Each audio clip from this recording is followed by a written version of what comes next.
Wanita itu hendak membungkuk untuk minum ketika seorang pria tiba-tiba berlari dan menghentikannya. Mereka melihat banyak parasit di dalam air. Semua orang panik dan berlarian. Jika seseorang terinfeksi, ia akan berakhir seperti belalang sembah yang terus mencari air dan akhirnya tenggelam. Lalu seseorang mendadak pingsan. Pria itu segera mengambil pisau kecil dan melukai jarinya sendiri, lalu memasukkan tangannya ke telinga orang itu. Semua terkejut ketika seekor ular kecil merayap keluar dari telinga orang tersebut. Pria itu tidak membunuh ular itu dan justru melemparkannya ke air karena tahu ular itu sulit dibasmi sepenuhnya. Berikutnya ia berjalan ke sebuah gua dan memasukkan tangannya ke dalam. Orang-orang tidak tahu apa yang ia lakukan dan hanya memandang bingung. Tak lama kemudian terdengar suara dari dalam dan seekor ular besar melilit lengannya. Pria itu mundur ketakutan, lalu berbalik sambil mengangkat tangannya dan berkata, "Ini makan siang kita."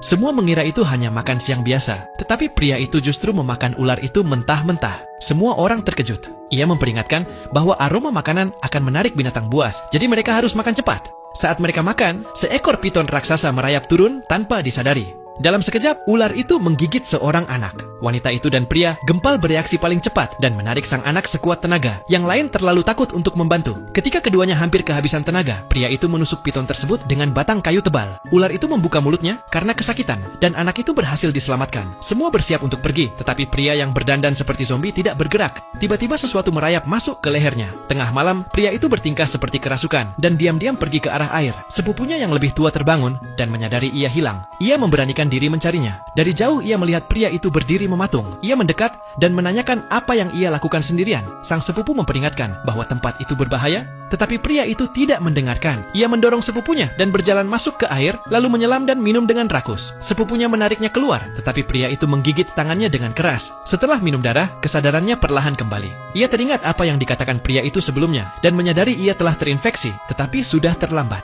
Seekor piton raksasa berenang mendekat. Sepupunya berteriak memintanya keluar, tetapi ia hanya diam.